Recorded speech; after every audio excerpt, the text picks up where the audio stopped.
Hello everyone, welcome back. Welcome back to the channel. In today's video, we are going to look at three concepts. We are going to look at the PHP include and require functions. We are going to look at PHP date and time, and then we'll close with PHP sessions and cookies. Okay. So in the previous video we have looked at a number of concepts. I guess at this point at least you are well conversant with some of the concepts in PHP. We have looked at a number of concepts up to this point. Okay, so at this let's just take some time. We look at these concepts and how they are used in PHP. So let's start with the PHP include and require functions. So in PHP, the include and require statements are used to include the contents of one PHP file into another file. Okay, so this can be useful when you want to reuse code that you have written in multiple places in your application. So the main difference between the include and require is what happens if the file being included cannot be found. Okay, for the include statement, it will issue a warning and it will continue executing the script if the file cannot be found. Whereas the require function will issue a fatal error and stop executing the script if the file cannot be found. Okay, so just they all do the same exact thing, but the difference is on the errors that are generated when the file you're trying to include cannot be found. Okay, so you can use either include or require. So the good example is the footer and the header.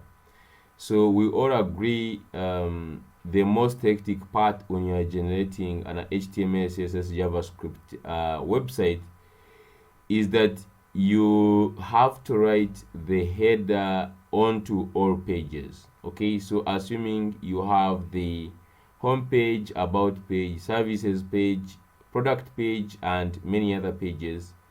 So what you have to do is that you have to write this header onto all the pages manually. Okay, and then when there is a change in the header, or you changed the styles, or you did something, you have to go manually into all pages and do the modifying of what you have done. Okay, so it is something that is very, very hectic. So now PHP has a way of actually injecting code. You don't have to repeat on every page. You simply require that file. You write that file once, and then you require it on other different places, and this can simplify your work. Okay, so let's look at how this can be implemented. So I have my folder open in VS Code. So those who have been following, I went to my htdocs. Okay, I went in my htdocs here in PHP YouTube series. This is lesson 10. So I created a folder there of lesson 10, and inside here I have index.php. It is a blank file. So I'm just going to create here in index.php. Let me create a document, an HTML template like so.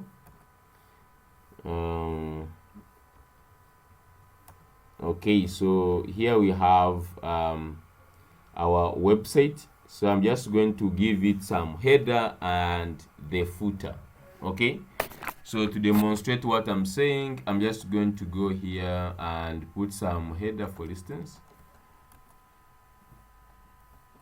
Okay, I'm just going to put some header here. Let me put a hashtag, and here this is going to be the logo, and then I'm just going to put here the navigation links. Let me just put them inside nav, and inside nav I'm just going to have some anchor tags. So let's just say about us. Okay, then I'm just going to have another one, maybe services. Okay, and then I'd have another one, maybe let's call it contact. Okay, so let's have another one which is contact us. So assume these are the pages, and I can quickly also create those pages. For instance, about us. I can just say about .php, create another one for services .php, and finally the contact us, contact.php. so these are all the files. Okay, so I'm just going to go here and I will do some simple styles. I'm just do here style.css, style.css, and let's just do some simple styles. Let me say margin 0, padding 0, box sizing,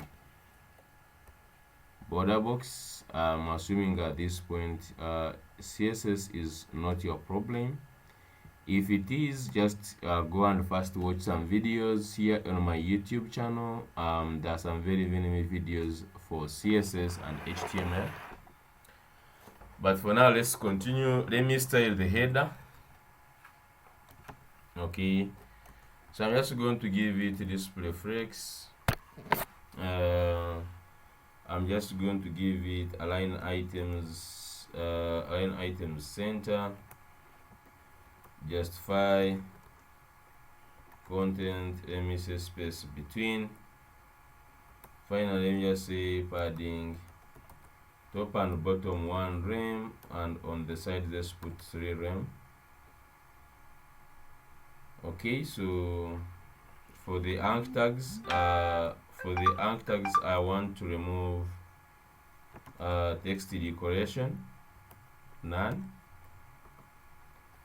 Okay, so let's go to the browser and check out this how it is looking like now. So I'm just going to open my localhost, and on lesson 10 you can see we haven't linked the CSS yet, so I have to go here into the head and link CSS. Okay, like so, and refresh. Okay, so we have our pages there, and you can just go to the navigation. Okay, so let me go to the navigation, give it display flex, and you can give it a gap of 1 rem. Okay, so come back here, refresh, and okay, and the anchor tags, let's give them the color of black. So you could just come here, color, you say black, like so, and yeah, so that is good. So we have our pages. Okay, so the first problem, if you go to other pages like about us, okay, if you go to about us, let's link these pages, guys, on index here. I'm just going to go here and I link them. So this one is slash, this one is dot slash about, this is dot slash services, and this one is dot slash contact. And let's have some content in each. So this one, okay, so that means you will have to copy like this, Ctrl C, you have to copy this and you have to paste it in all these pages, like about.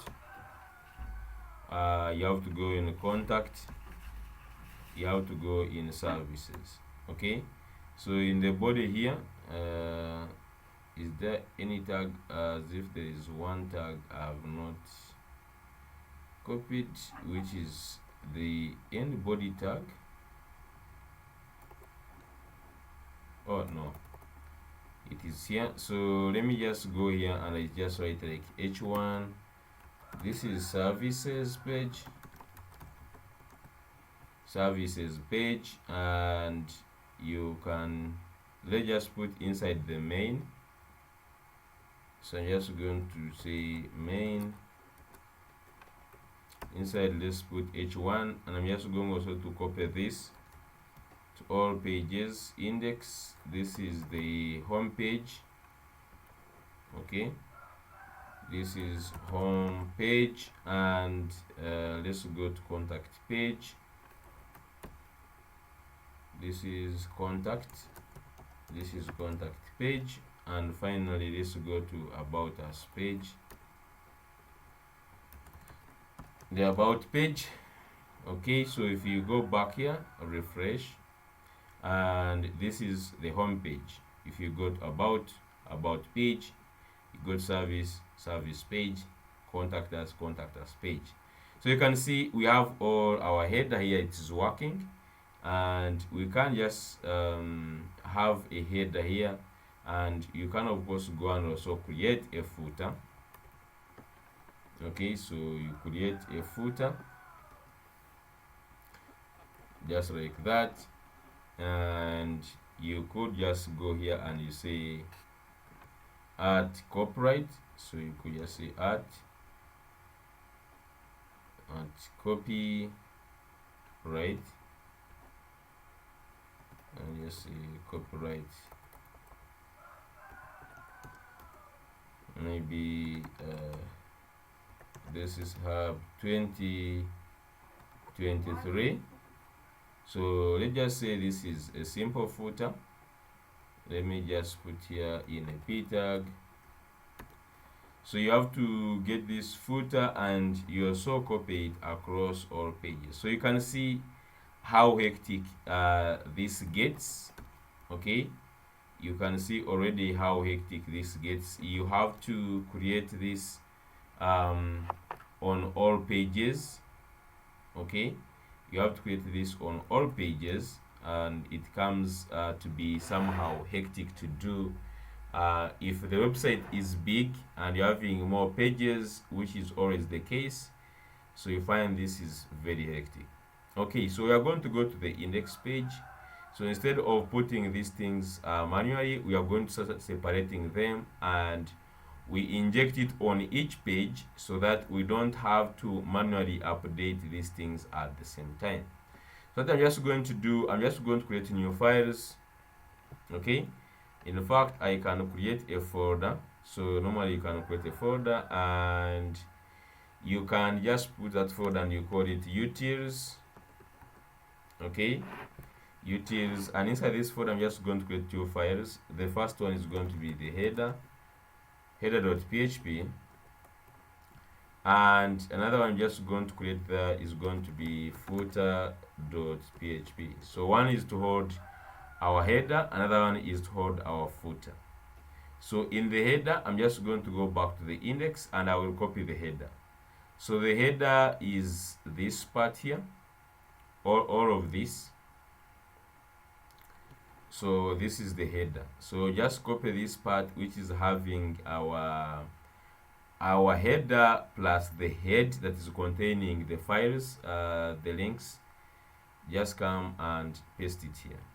Okay, so just going to come and paste it here like so, and go back to the index and copy the footer. So for the footer, or this one is the footer like so. So here in the footer, paste this one.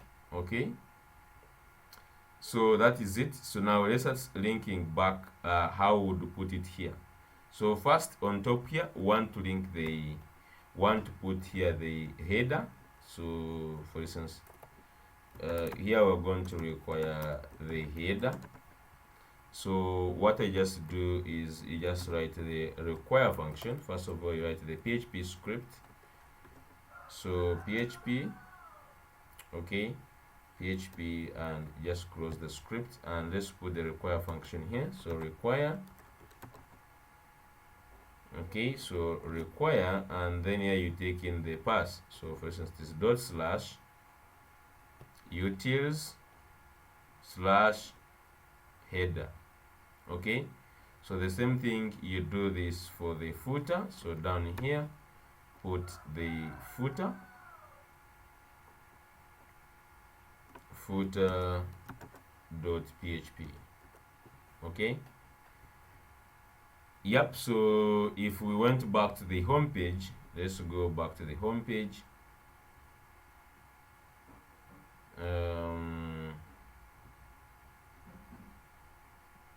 It is lesson 10 PHP sessions, and you can see the home page is having here the everything we want. Okay, I can just go and make the body to be have the height just here in styles. Let me just go to the body and let me give it a height of 100 VOH, and with that it will just going to push this down a minute.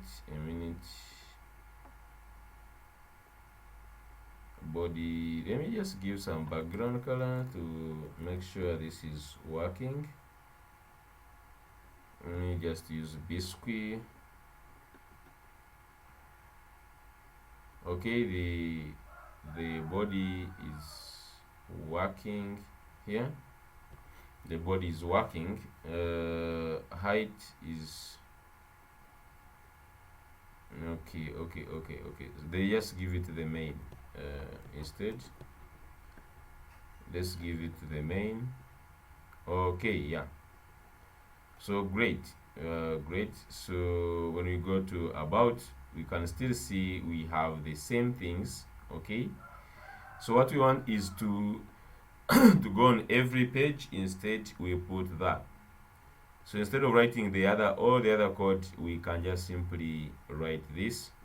So for the header, so in about, instead of writing all this, I'm just going to go on top here. Okay, remove all this and require that. Even the footer, just remove all this, require that. And here let me just say footer. Okay, like that. So let's do the same thing in services. So this all head is taken, just replace it with PHP require. The here in header, and then down here we have the footer. So what you should just know is that when you're taking the header, even this body, the last body tag, and HTML tag here, the end tag, they are all taken under the body. Okay, under the footer, I mean.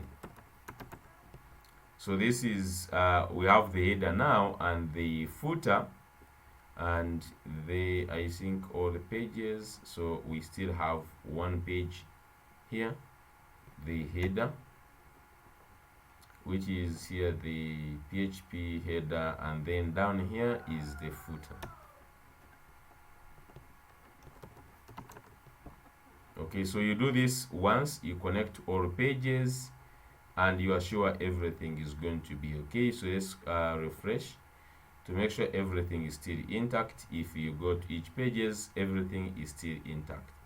So if you just check here in our header, let me first change, for instance, here this on the header, instead of saying slash, let's say slash index dot php.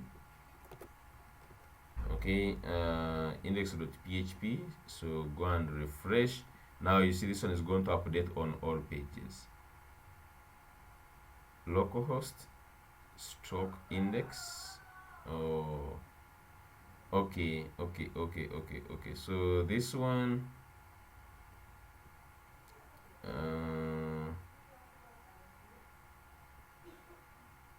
dot. There must be a dot. But that is one thing you should understand. Putting a dot means to start from this folder. So let me refresh, go back, logo, about. Let me just go to about. I don't know why. Okay, so it is now working. Okay, it is now working. So you see we have the home page, about us, and services, and we have been able to put the header onto all of them. What I want to change right now is how do you customize some content for each of these pages. For instance, if you're on about us, we want here the title to be about us. I mean, if you just go here in the header, there is this title here that is changing. You see, this title on every page changes, and sometimes even meta description and all those things. You can actually inject them. Okay, you can also inject them automatically. So the first thing I can just do, I can make it a PHP variable. Okay, so I'm just going to come here and I do something like PHP script. So I'm just going to write here PHP. I'm just going to echo here $title. Okay, so you could just name this one any other thing like page title, like so that you are very sure you don't forget it. So you echo page title. So on each page, I'm just going to simply define this page title. Okay, on each page we define a page title. So you just go to about us. So before here, before this header, you must have on top here the page title. So just come here and define page title. So say $page title is equal to I'm just going to say is equal to about us. Okay, so for the about page, the title should be about us. Copy this and go to all other pages and do the same.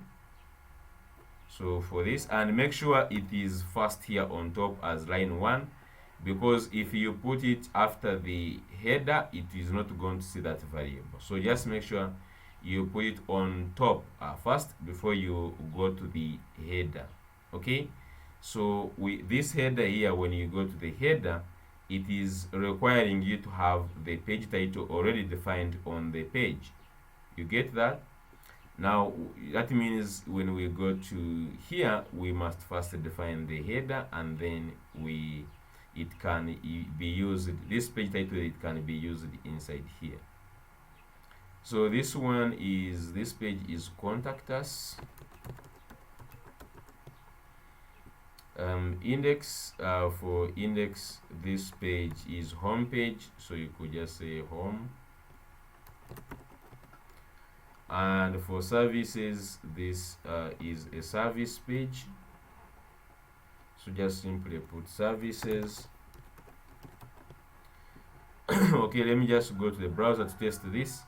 Refresh, and you can see we are on about page, and on top here it is saying about us.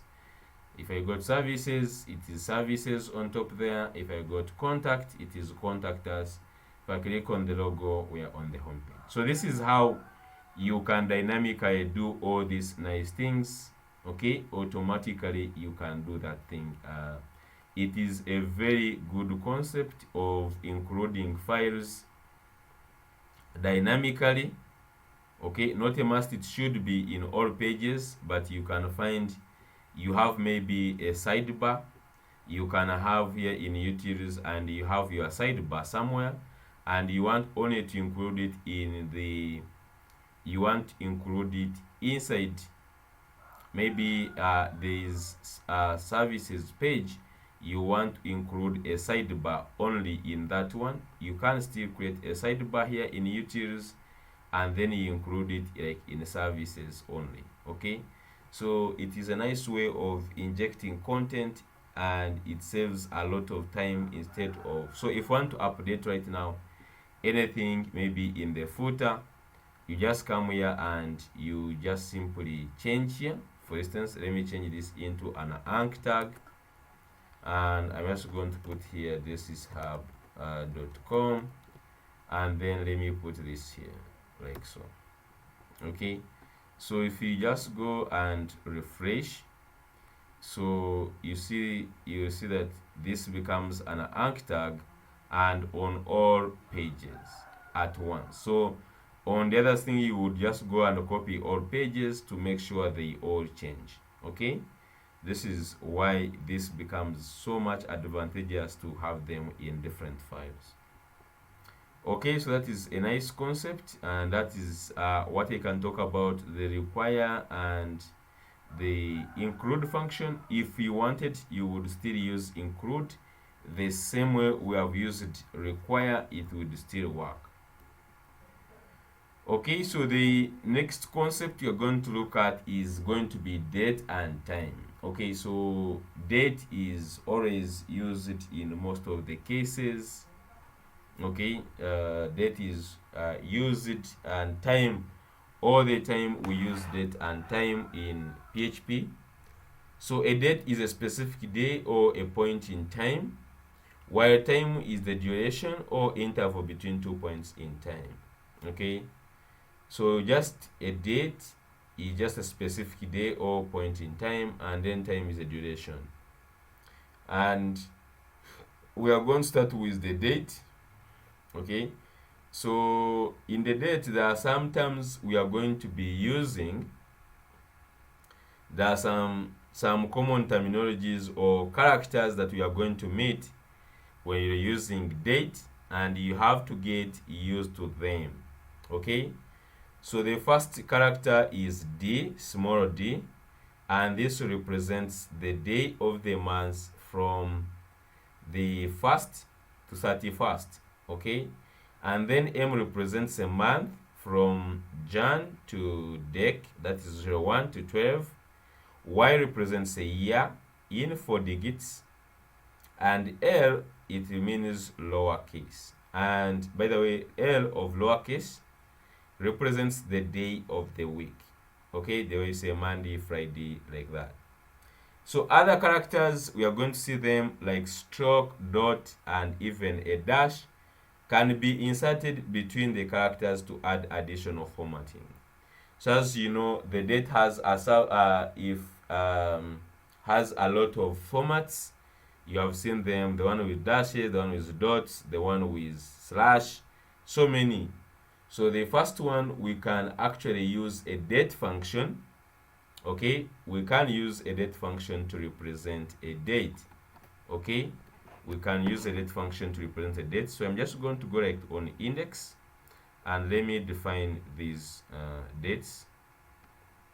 So you can just go on top. Let's just go and echo out some of these things here. So simply go to, let me go to index, and where we have the page title here, so down, I'm just going to write some more code. Okay, so I'm just going to echo this. So one thing you have to notice, is that we are using a date function. So we're going to talk much about this date function. So to get the date, you just simply write this date function. So that function takes in the format you want the year. Okay, so for instance, if you said today is, and this Y, capital Y, is the year, M is the month, and D is the day. Okay, and you can see we have these different formats, the dot, the minus, and even the L.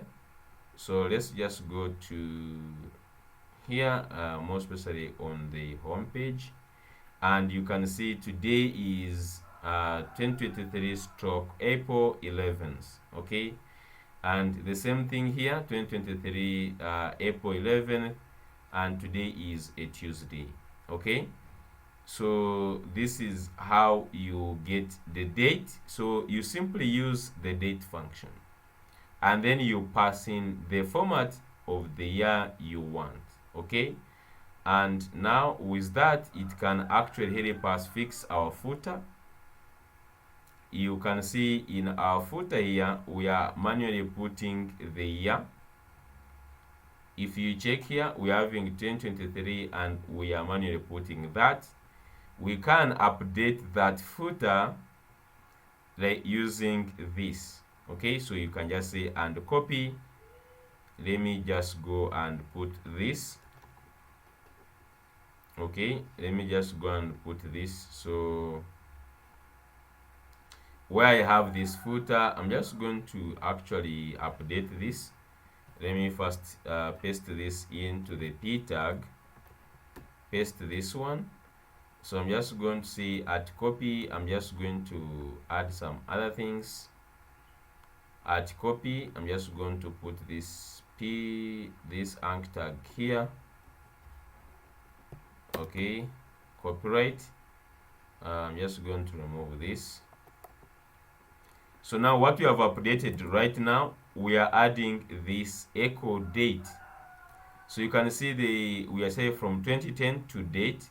That means it was built in 2010, or the company has been there from 2010 up to now. So you can see I put dash, and then you say PHP echo date, and we know we have the date function here. And if you only want a year, you simply pass in capital Y. And if we now go refresh, so our footer now is updated at this is hub 2010 to 2023. So 2023 is automatically being rendered. So if it comes 2024, you don't have to come and change this, it will automatically change. Okay, so that is the nice thing of having this echo date here.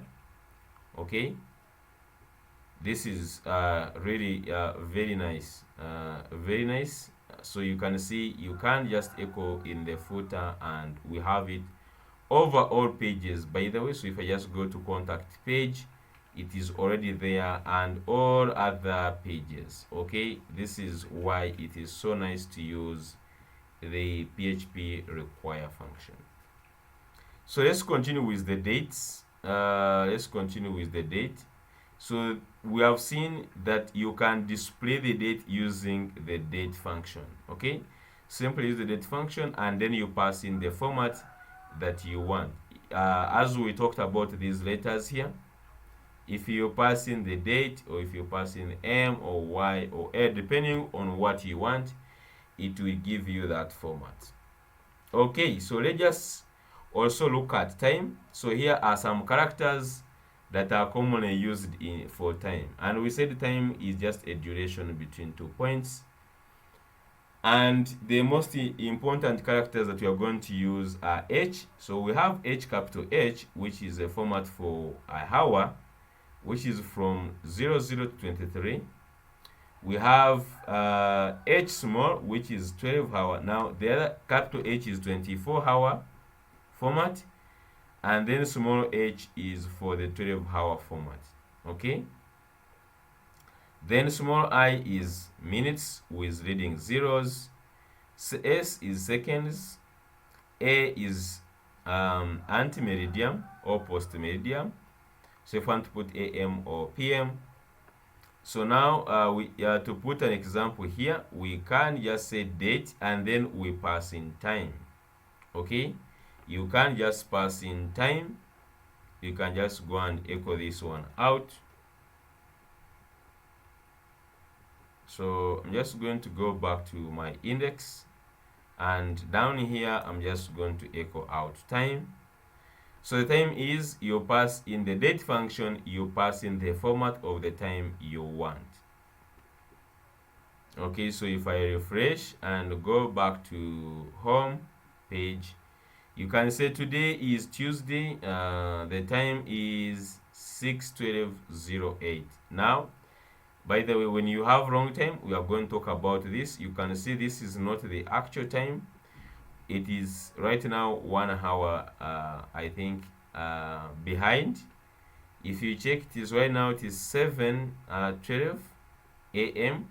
but here is saying it is 6:12 a.m. So you're going to see why is this like so in a second. Okay, we're going to see why it is just like that in a second. But this is how you can echo out time.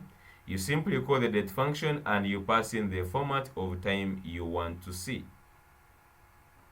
Since you know small h is just the 12-hour clock, small I is here is minutes, and s is seconds, and a is PM or AM.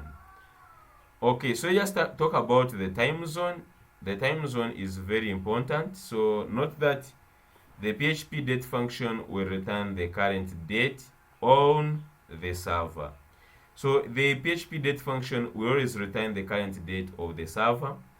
And if the time you got back from the code is not correct, it is probably because your server in another country or set to a different time zone. Okay, so normally when you just buy a PC, you don't change the time zone, or you don't mind about the time zone. So the thing is that it is getting the time according to the time zone, and it might be just in some other different time zone. So if you need the time to be correct according to a specific location, you can set the time zone you want to use. For example, you can change the time zone maybe to, if you change the time zone to America right now, so let me just show you what I mean. If we went here and we first set the time zone, so this is how you set the time zone. You also use the date default time zone. If I paste this one here, so date default time zone set. So this one you can set here the time zone according to your time. Now if you check the time, let's just refresh. You can see right now in America it is 12:14 a.m. Okay, so it is 14 minutes past 12 and it is a.m. That is the according to the American time zone. So if you're getting a different time, probably just go on the internet. Let me see if I have internet here. In a second, let me first connect internet so that we can search the time zone. So you can just go on internet here and search for time zone. For instance, I could just say time zone for East Africa. You can even just go, I think you can even just go and put in for East Africa, or you could just put for your country. Okay, let me just say time zone for maybe Uganda, I don't know. So just like just put in to see the time zone here. Time zone in Uganda, GMT +3. Okay, time zone, someone is here saying time and date. So you can just say East African time.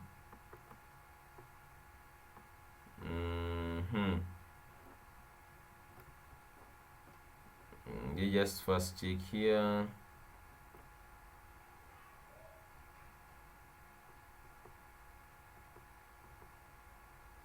Time zone currently being used in Uganda. So time zone abbreviation. So we are using EAT. Okay, we are using EAT, and you can see it is UTC +3. So our time, you have to add 3 to, if you're using this UTC, you have to use this to add 3 hours. Let me just use either East African time. Let me see if that one will change something. So if I came here and change this to, let's first change it to EAT, and I see if this changes something. So come back, refresh. Time zone EAT is invalid. Okay, so let's just pass in this East African time. Refresh. Okay, time zone ID East African time is invalid. I think we could just get like PHP time zones. I don't know, like there must be like a list of all supported time zones. Okay, you can just get a list of supported time zones. So let's just go to the PHP manual here, and it will give us all the time zones. So when you go to this one, I think you see the link here, php.net manual time zones.php. So just go for Africa. Let's see the Africa, and we have all these ones. Okay, there are not so many. Addis, Accra. Let's see if we have Kampala. So we have Africa, Kampala. Just copy that, and let's just come here, time zone. Just put that Africa, Kampala. Go back to here, refresh. Okay, so it is just exactly, you can see the time is 07:18:51 seconds, and it is exactly what we are having. So this is cool, and it has made us to see this PHP manual. So you can just come and you really put for your country. If you wanted to get to the exact time for Nairobi, Maseru, or all these Lagos or anything, you can just actually do that. This is very important to note. If you're going to build a website for a certain country, you have to know that. Okay, so that is cool. We have seen this time zone. I think I will copy this and I put it here so that next time we don't have to suffer checking the time zones. So let me just paste it somewhere here for checking the time zones. Okay, so we have seen, at least we have seen how to get the time zones. Okay, all the list is located on this php.net stroke manual stroke n time zones dot Africa. So you can just go there and you choose for your country that you are in right now. Okay, so let's continue with time. We have seen how to change the time zone so that you can get the time you want. Okay, so last let's just also talk, as we've said, date and time. It takes in the format. So the date function takes in the format, as you have witnessed, all of you, and sometimes it can also take in an optionally a timestamp. Okay, so it takes in the format, and this is what we have used up here. We have been putting in the format of what you want to output. Now let's just see how you can just get for instance, timestamp. So time is always a duration is in microseconds. So for instance, if you echoed out just time function, if you went and you echoed out time, it would give you some figure. Okay, so if I went here and I say echo, so let's see echo. So if you echoed, and we could just do some BR tag here, we concatenate this with, we can concatenate this with time function. So time, like so. So here we are concatenating time. Let's refresh. So you can see we have a random figure here, and let me just also put here this BR tag after. So I think echo BR tag, just to help us break these things on the new line. So you can see we have here a figure. This figure is the duration representing the current time. Okay, This is the duration representing the current time, and this is the duration. I don't know, is it from 1971? You can research about that, but it has the default time. But that one gives you, if you just own a passing time minus passing format, it will give you something like that.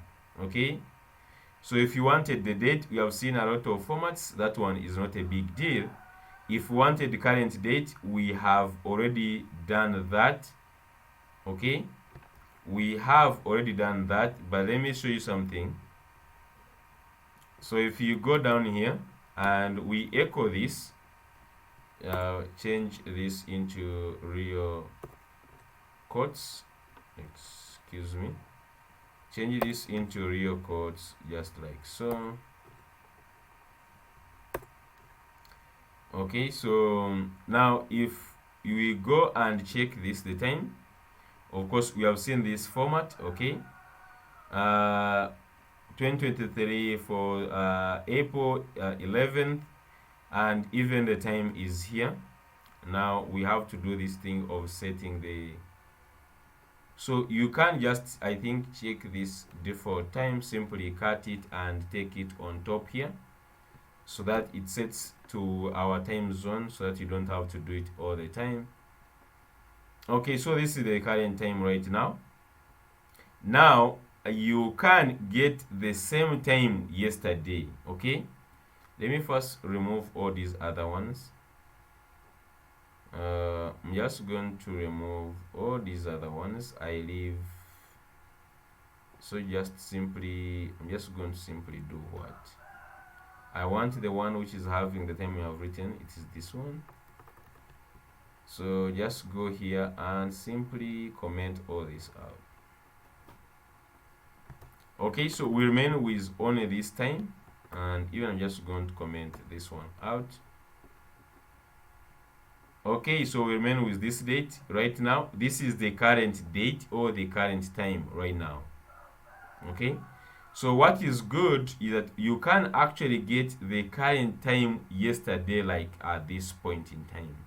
Okay, we can subtract time. That is the good thing with the time function, the date function. So if we wanted to print out yesterday's date exactly like at this time, we could simply subtract, we could just get on the time of today, we subtract 1 day, and then it would give us yesterday's date. Okay, let's demonstrate that. So let me just go. So we know this is today's date. So this is today's date, this.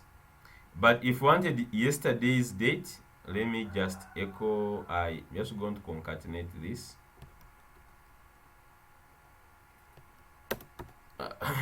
Just concatenate today, and even here I'm just going to concatenate today is, and this is going to be yesterday. So yesterday, the same time, what you do is when you pass in this function, we said if it takes in two parameters. The date function, let me just say, so the date function takes in one, it takes in the format, and then it also takes in the timestamp. Okay, so you can give it a timestamp.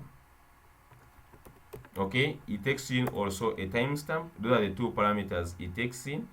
So here we can just put comma like that, and we pass in timestamp, which is time. Now this time we get here is the time of today, so we can subtract 24 hours. We can subtract 24, or we can subtract 1 day. So 1 day is same as, so let me just write here also another line. So 1 day is same as 60 minutes, okay, which is in 1 minute, in 1 hour. Then 60 times 60, now 60 seconds make up 1 minute, times 60 to make up a hour, then times 24 hours. We know a day has 24 hours, so this is how we can actually get 1 day. So 1 day is same as this. Okay, so if you do this, it will get the time in this is what we're saying, a point in time. So you can actually just get yesterday's date or yesterday's time, just like that. If we refresh, you can see yesterday it was 10th and exactly the same time, but yesterday's it was 10th. Okay, so you could just get a point in time like yesterday by simply subtracting this time here. And I find this very cool. This is really cool. The only thing you have to know is that you have to subtract the same things. This is the time in seconds, and you have to do the same here. You have to convert whatever figure you want to put here, you have to put in terms of seconds. Okay, so it is 24 hours times this one to put it into minutes. Okay, so this is 24 times this 60, then times 60 to put in seconds. So that the time you have here is actually also in seconds to subtract on this one. Okay, that is cool. We are going to continue seeing some more cool stuff. Let me just go ahead. So we have seen how you can print out yesterday's date. So on the next slide, we can look at different things. So data and time are used in various applications, including web development, scheduling, data analysis, and so many other use cases. So here I wanted to capture some different use cases that you can use this on. So for instance, displaying the current time, displaying the current date and time on a web page. Okay, so you can just go and display the current time on a web page. You have seen people putting clocks. You can put a clock, or you can even format this. So on one of the pages, let's go ahead and format this. Okay, so let me just go here. So I could just make a banner. I could just go here in utils and make a banner, but they just go like on the about page here. So on the about page, let me just make here a banner. I'm just going to make it in a div dot banner. And for now, let me first paste in this time, and we see how it looks like. PHP close the script function, and let's just come here and put in this echo. Today is that. Let me just first go to the about page. Okay, and today is this and the time is this. Remember, we have to reset the time zone. Okay, so on top here, before we do the echo, or we could just even do it, I guess, in this script on top there, resetting the time zone. Okay, so I think it is a default time zone. Default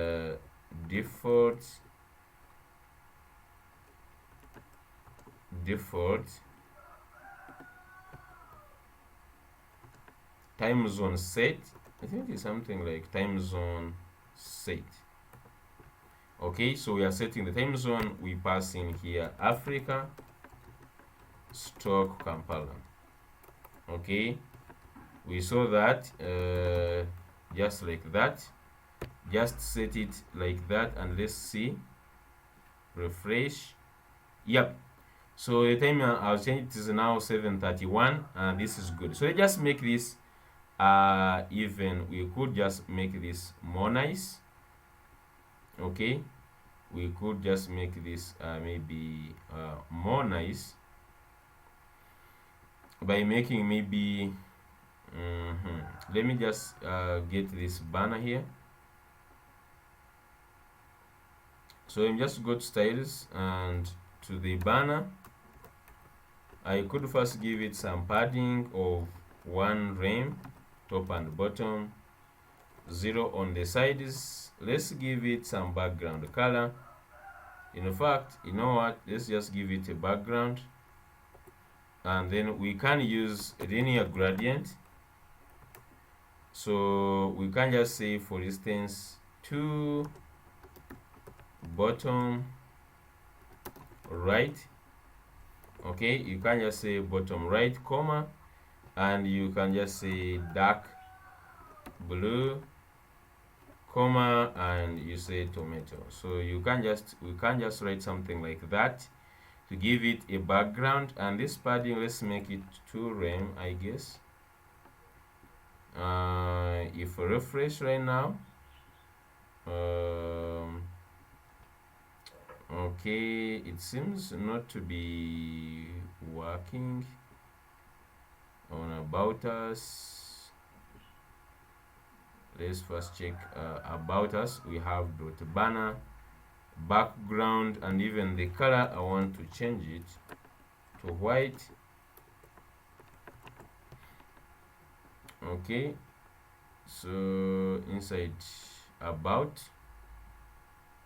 we have inside here the main content. We have this div which is having the banner.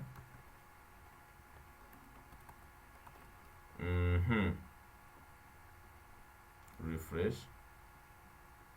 I'm not knowing why it is not changing. Okay, so maybe this one is not affecting it. Then let me first go and remove the main color. In styles here, let's go to main, remove the background, and let's see. Oh, I'm noticing that even when we have done things, it doesn't change for some reason. Okay, let me just go back to the main index here, and it is still having all these styles that we changed some long time. And this one can actually happen, like persisting these colors for some reason. You find your style.css is not working. Let me first check clearly. We don't have anything. Okay, I don't know why, but they just say echo. Let's try to use the inline one. So I'm just going to go here and I say style. I can change this. I give it an inline style, and let's say background color blue. Okay, let's first check that. We see if this can change on about. Oh yeah, it has worked. Okay, so it takes some time. It takes some time to get those styles, so we don't need this. Okay, so you can see, you can go on your website and you can style this. Today is this and the time is this. Okay, so someone can use this as a croc or whatever, and this is cool. Okay, that is great. So you see, the first use case, you can go on your website and you can tell people what is the time, and when someone goes there, can get a real-time update. The second one is to automatically update the corporate year on your website. You have seen we have already put this one, which is automatically updating the corporate year. You don't have to manually do this. You just set it once and it can help you keep on updating the website every other year. You don't have to go there manually every year to update. It will update automatically. So the third one is calculating the age of a user based on their date of birth. Okay, so when a user puts in the date of birth, here we have date of birth 1990 0101. Okay, so we can use this function, a built-in function called dateDiff. So this dateDiff, it takes in date create and it has this function called date create, which takes in this date of birth, and then it also takes in today. Let's just try to see how this goes. So I'm just going to put this on services page. We haven't put anything this side. So on top here, I'm just going to do this.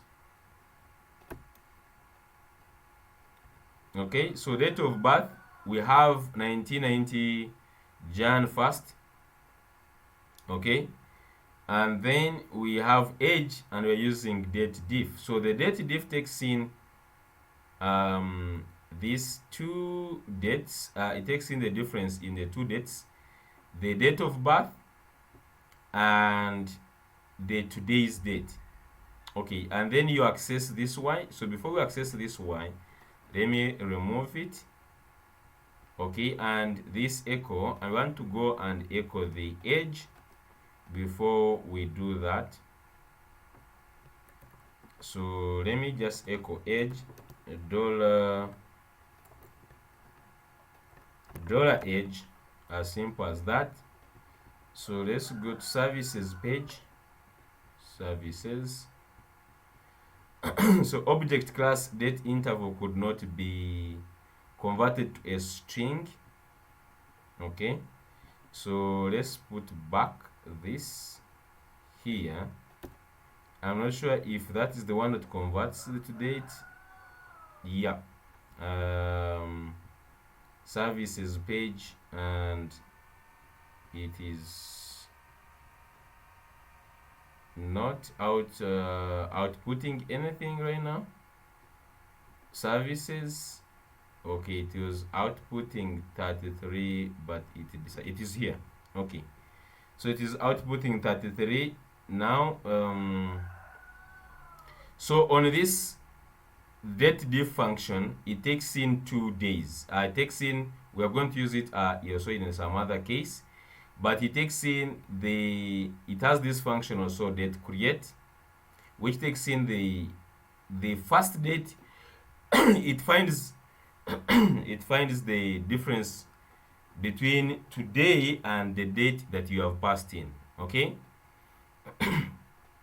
we know very well, if you wanted to get the date, if you wanted to get the age, you would get the current date minus the date of birth. So instead of doing it, you can't just do it with a function using this date diff. It takes in the date create today, and then the date create this, and then on it, it accesses this y here, which is the number of years. So you can see here, they are defining it here. Y is the number of years on it. So you can just go and make more research about this date diff function in details, but this is how it takes in 2 dates, and then finds the difference in them, and then what you get, it can actually access the year on it. Okay, cool. And then we can of course come here, and then we can echo the age, that you are this age years old. Okay, so if you refresh now, down or up here, you are 33 years old. Okay, cool. Let's just continue seeing more use cases.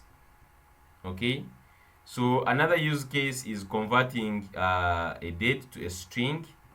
I'm not going to go into all these use cases because of time. Okay, but calculating the number of days between 2 dates. So if you are converting a date string to a specific format, you use this str to time. Okay, for instance, if you had the date in this format, you wanted it in this format, you can use this str to time, and you pass in the date and then the format, like the month, date, and year. What kind of nice stuff. And you can see here, we are also using calculating the number of days between 2 dates. This is a nice project. You have the first date and you have the date too, and you can find the difference using still the date diff, and you can see it takes in the date create and date create, but it takes in the two different days, and this one you simply echo format, and like formatting it in a years, and you can see the output here how it looks like. So definitely check out the dated function. Okay, check out the dated function in details. You can just go in the PHP manual and you get more about this dated function and how it works. Okay, so you can also, as an assignment, you can just do this, displaying a countdown timer for an event on your website. Okay, you can do this as your project. I'm not going to do it. I think one day we'll do this project of the countdown, but right now just do it as an assignment. In one of the days we are going to do it in details. It needs some good time to do it, but you can try it in your free time and you see what you can get. So let's just move on to PHP sessions and cookies. Okay, we are done with date and time. At least at this point you know how to display time. You can manipulate some time in any way, and then you are good to go. Then let's look at PHP session and PHP cookies. So PHP sessions are a way for web applications to store user-specific data across different pages and requests. So when a user visits a website, a unique session ID is generated for them, and any data that needs to be stored for that user is associated with that session ID. So this allows the website to keep track of the user's preferences, shopping cart contents, login status, and other information as the user is browsing through the website. So let's consider a real-world example to understand this better. So suppose you are running an e-commerce website and you want to implement a shopping cart feature when a user adds a product to their cart, and you need to store that information somewhere so that it can be retrieved later when they are ready to check out. Okay, so that is a serious use case that you can use. Okay, so let's just see how to use. We are going to use to see this use case in a second, but let's just see how do we implement PHP session on a website. So to start a PHP session, you need to call a function called PHP session start. Okay, you have to use this function called session start. It initializes the session of the user when he visits that page. You need to start the session on each page where you want to access session data. This is usually done at the beginning of the PHP script before any output is sent to the browser. Okay, so you have to call this session start on every page you want to access session. Okay, so for instance, if you had pages like page 1 and page 2, okay, so you would go on page 1 and you start the session and you set the session variable. So we are using this global session variable. If you remember this one, we talked to them about in super globals, and it is one of the super globals, this $session, and this is how we set a variable into the session. Okay, so on the page 1 you do session start, and then you initialize the session. You set the session variable like this, and then on page 2, where you want to retrieve the variables that you kept in session, you can just come here and say the same thing, session start, and then you can actually access the user ID from the session. Okay, so let's just do that. So I'm just going to go to one of the pages, let's say on index, and I'm just going to go and somehow first put all these things to, yeah, just like that. So I'm just going to go here and let me start the session. Okay, So you simply say session. Okay, you can say session start, as simple as that. There is nothing else. You simply start the session, and then you can start defining things you want to add in the session. Okay, so for instance, if we wanted to add in the session, we can add user ID. Okay, so let's say you are setting user ID. Okay, this is a session variable you are setting, and let's set it to 1 2 3 4 5 6. Okay, we can set others. For instance, let's just set also session username. So in the session, let me set the username. So we could set something like username.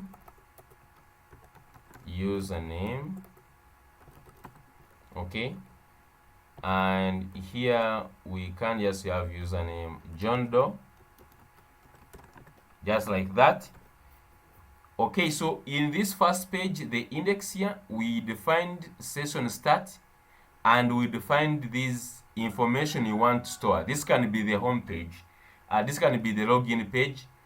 Assume this is the login page. You can start the session, you get this ID, and you can even get this username as the user is just typing it. So remember, the user at this point is going to type in the username, and is also going to type in the user ID.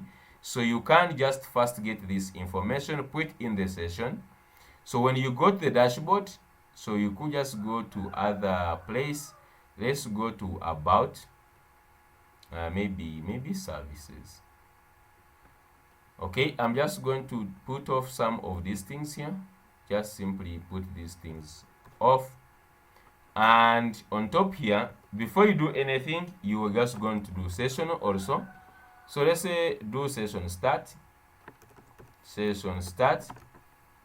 as simple as that, session start, like that. And then when we do session start, now we are actually able to access all the data that is in session. Okay, if I went here and I say print R, so let's just do print R of $session. This one would give you, I think, a good picture of what is in the session. So if we go now to, which page is that? Services. So let's go to services. Warning, array to string conversion. Can we use var_dump print R? It is print R, guys. That is an array. Okay, so they're saying it is an empty array at this point. Let's try to access some things. We started the session here. So let me do username. Username is equal to $session.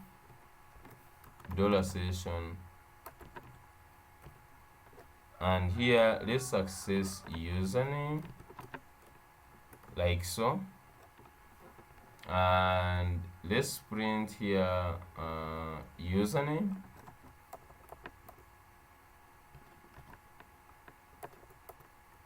$username, and let's see what is in there.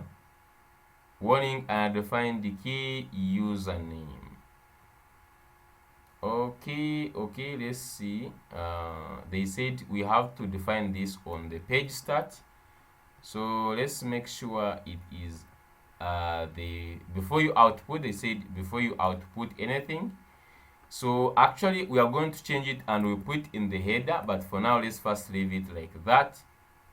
Okay, let's see, and even this side in index, let's make sure it is the one that is on top first.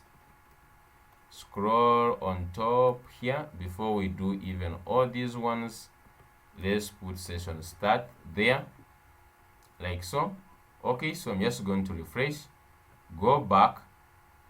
Okay, refresh on the home page, go to the services page. You can see we're accessing John Doe. Okay, And at this point, let me also go on the services, and I want to print out this session. You will see that it has more data in it. So let's printer, okay, printer dollar session, like so, refresh. Okay, so you can see it is an array containing the user ID, and so this is an associative array. As you know, all super globals, most of them are associative array. So you can start accessing like user ID, you can see it there, you can see the username is there. So if you just came down here, you could just go and access user ID, user ID, like that, which is going to be dollar session, and that's why we access this using the keys user ID. It's because it is an associative array. This is user ID, just like that. So you can see we defined the values here on the index. Okay, we defined the sessions, we defined here the session variables at the index. This can be at the login page. Okay, this can be the login page where the user is entering the username and password. We can get the username, and then when he comes to this page here, we can just customize now his stuff here. So for instance, we could say on the service page, we could just echo out H1. Let me try to echo out something like H2 maybe. Okay, let me just echo out welcome Mr. Username. So here you can just simply put the username, and I can just simply use brackets, these curly brackets, and I put here $username, just like that. And then let me just put this end like that. So we have the username. If now I refresh, you can see welcome Mr. John Doe, and we can even just go ahead and we say your user ID. So we can just go here and we say echo p, and let me just use a p tag here. Okay, let me just use a p tag, and your user ID is, and we can just put the user ID here. Okay, $user ID, just as simple as that, the one we have here. And so you can see we can use it to customize the page. Okay, when you just log into the dashboard and you see welcome Mr. This, your user ID is this, they get that information using the session. And simply that is how you can store a session, and that's how you can move all these things. So now, as you can see, we always put session start on each page. So to avoid this problem, what you can do is cut this, take it to the cut this, and we can take it to the header. We could put it on the header. I don't know if that one will work, because we are having page title to be on top of the header, but they said before you output anything, you must first define it. Okay, you must first define it. For now, we can just leave it here. We look for the better solution in the future, where to make sure that the session is automatically started on each page is we can use the header file. Okay, we can use the header file. We can just first test it out. Actually, let me just cut this and take it to the header. Okay, so on the header here, I'm just going to have PHP script. So let me just, they have this PHP. Okay, and then inside here, I'm just going to put session start. So this one, since the header is on all pages, We don't have to define it even on index. Okay, so let's see if it still works. I'm just going to refresh. So for now it is saying there are nothing in the.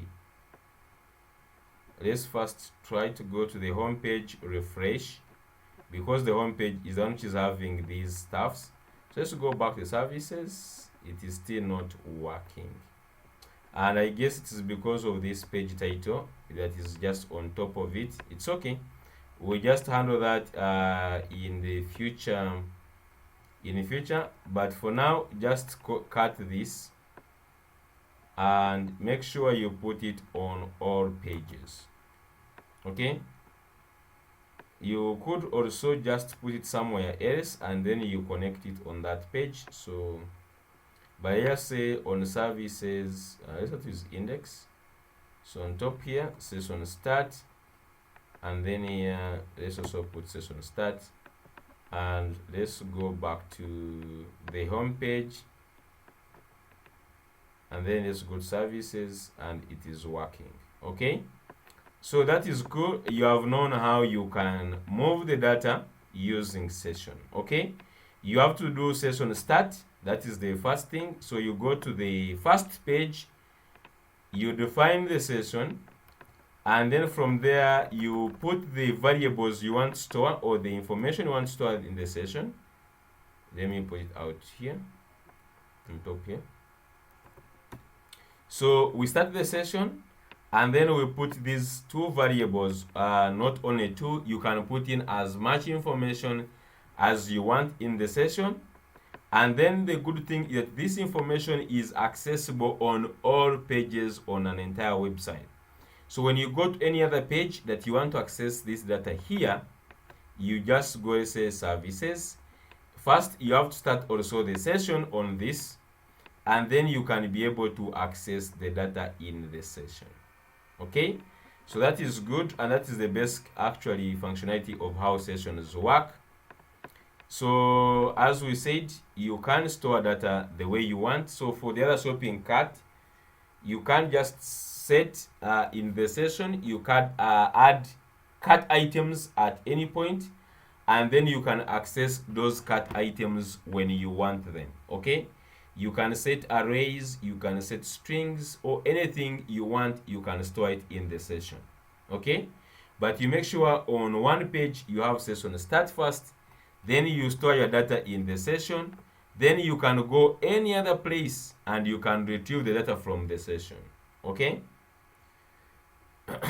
Okay, that is good.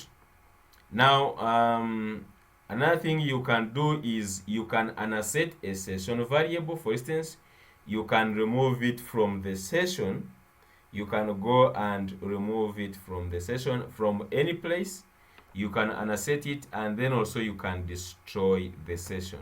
Okay, so you can destroy the current session, all of it, and when you do that, remember to also unset the whole variable. So destroying it is like you don't want it anymore, you want to remove it, the whole session.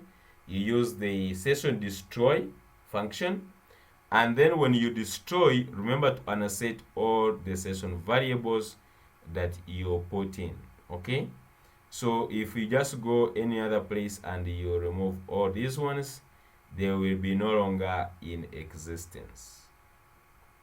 Okay, so let's quickly look at cookies.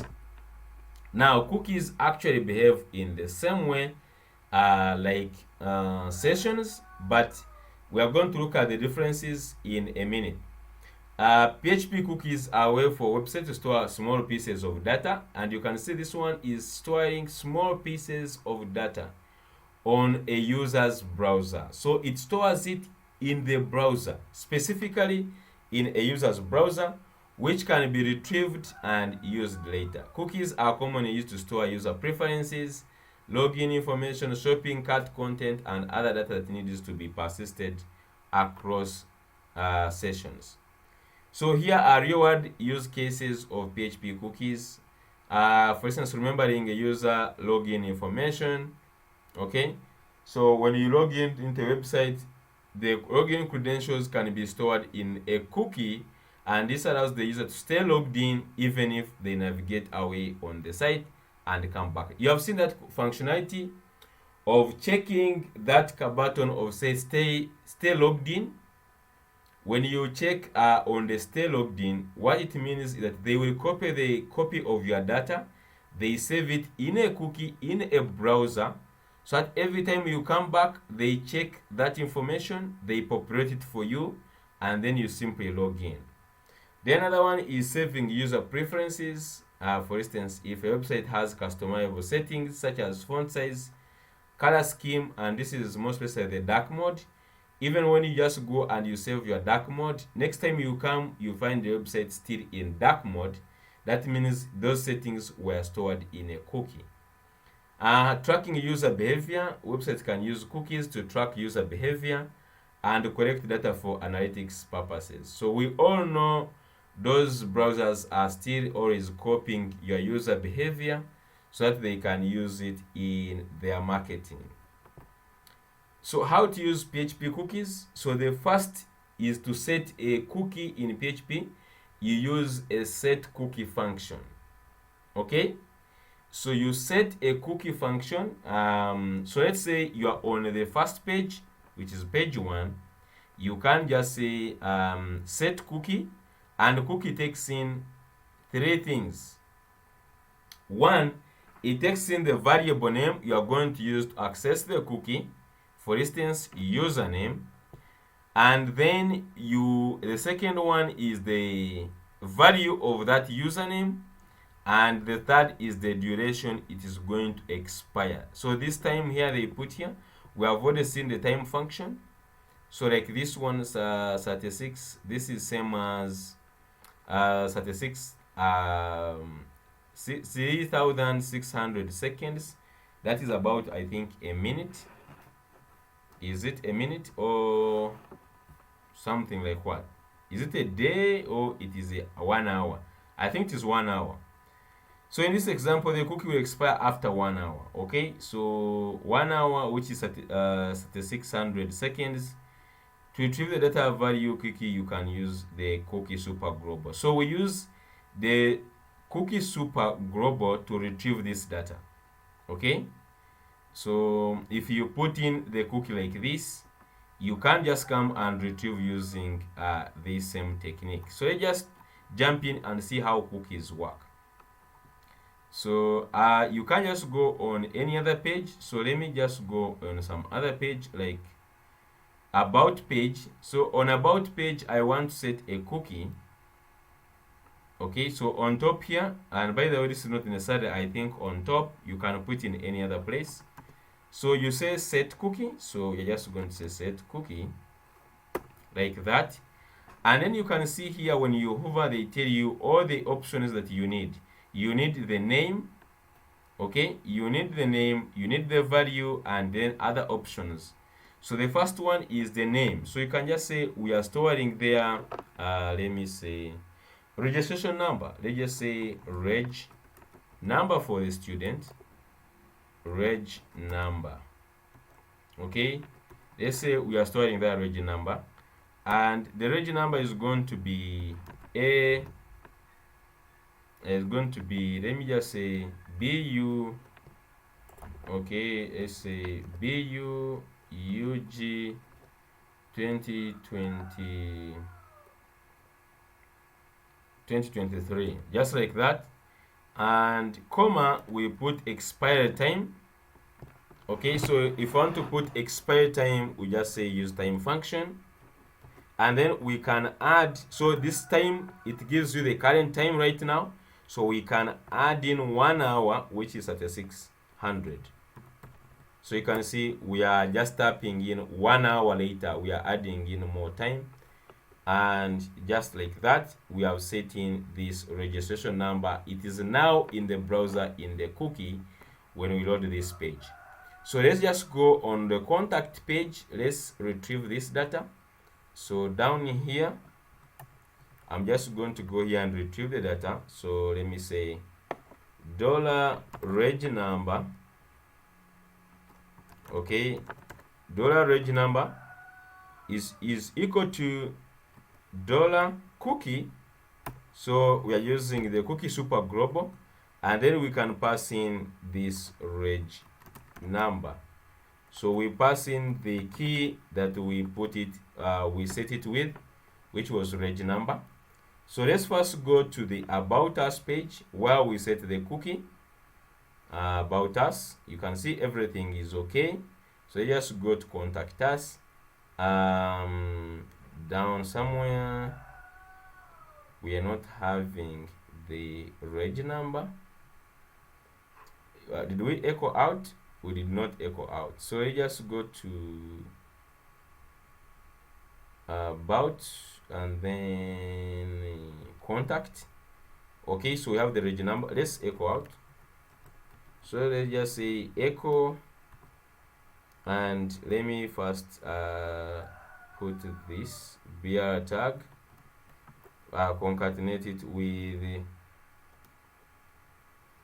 in fact you could just say concatenate it with, let's concatenate with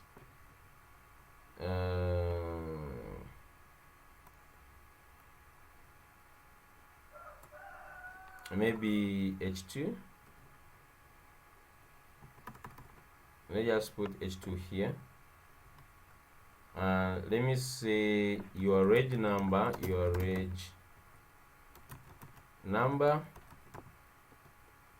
is, so I could just say put $reg number, and here I'm just going to use double quotes so that I just do concatenation easily. So your reg number is, I'm just going to put here this, and I pass in $reg number. Okay, $reg number, like so. So let's go here, refresh, and I think it is down here. Okay, your reg number is BUUG 2023. So you can see this is now retrieved using the cookie. Okay, so the cookie was set on this about us page. We set the cookie on this page, and we are retrieving it on the contact page. Okay, we are sending moving data around. So this, it can be the dashboard. Okay, you can also set cookie data in the cookie. One problem with the cookie you are going to see in a second is privacy. Okay, so this data can be edited in the cookie. If you set anything in the cookie, it can be edited. Okay, so we have seen you can also delete the cookie by setting the expiry time to a time in the past. Instead, you can subtract. That is how you delete the cookie. We delete the cookie in a logical way. First of all, you set the username to an empty string, and then set the time in some past time, like you subtract now 1 hour. Now, one thing I want to say is here.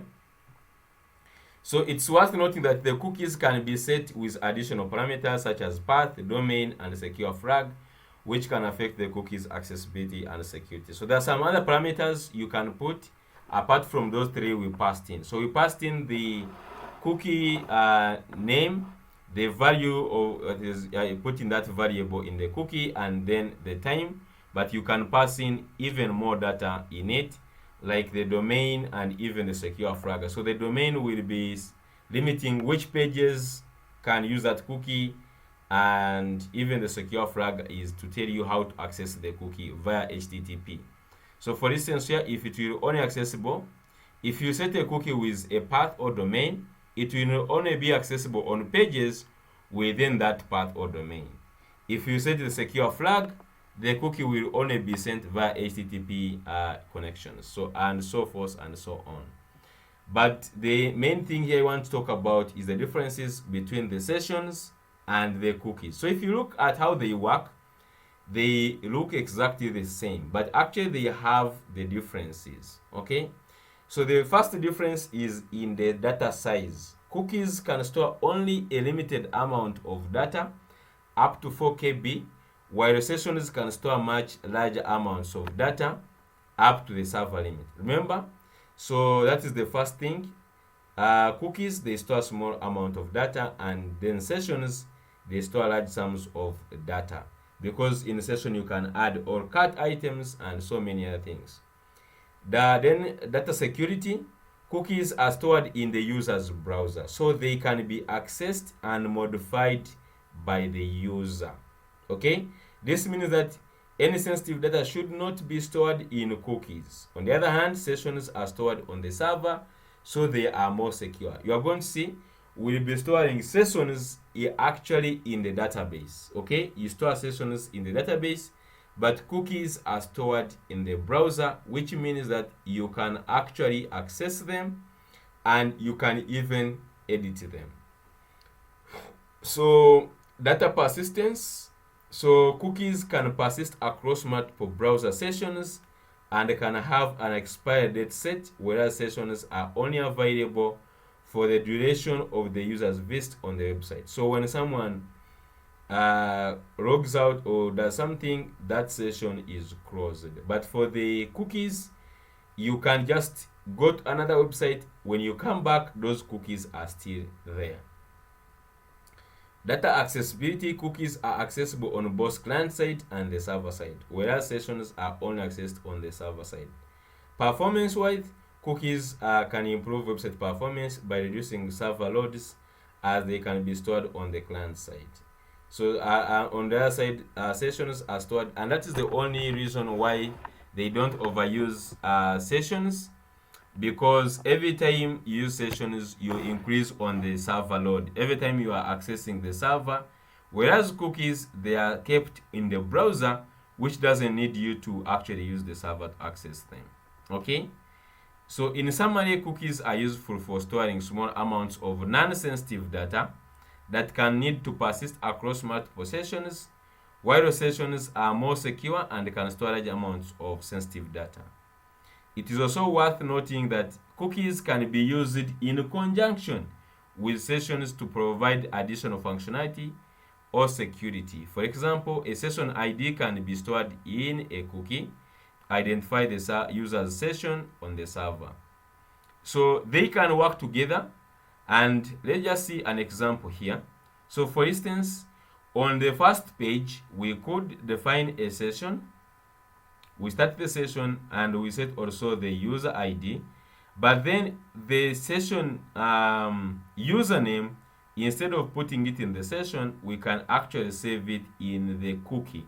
Okay, we can just get the session ID from the database, but the set cookie, we can actually put it inside the username, we can put inside the cookie. So when we go on the second name, on the second page, we can now retrieve the user ID from the session and the username from the cookie. Okay, and then you can see we can now put back welcome back, username, your user ID is user ID, and you can see the user ID, we are getting it from the session, and the username, we are getting it from the cookie.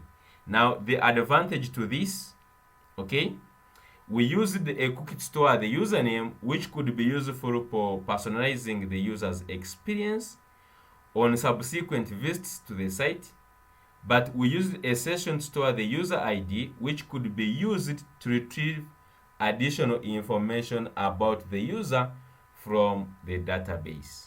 And this is how we are going to be doing it in all our projects we are going to do. Okay, we can just do that in the sessions we are going to do. So working with sessions, that has been working with sessions, you are, at least you know how to set to start a session, how to retrieve data using a session. You can also unset or destroy sessions. At the same time, you can work with cookies. You can retrieve data from, you can create a cookie, you can retrieve data from made with a cookie, and we have done all those ones on different pages. Okay, so thank you so much for watching this episode. So we are going to start in the next videos, we are going to start looking at PHP, MySQL, and databases to see how we can start doing the more advanced stuff like CRUD.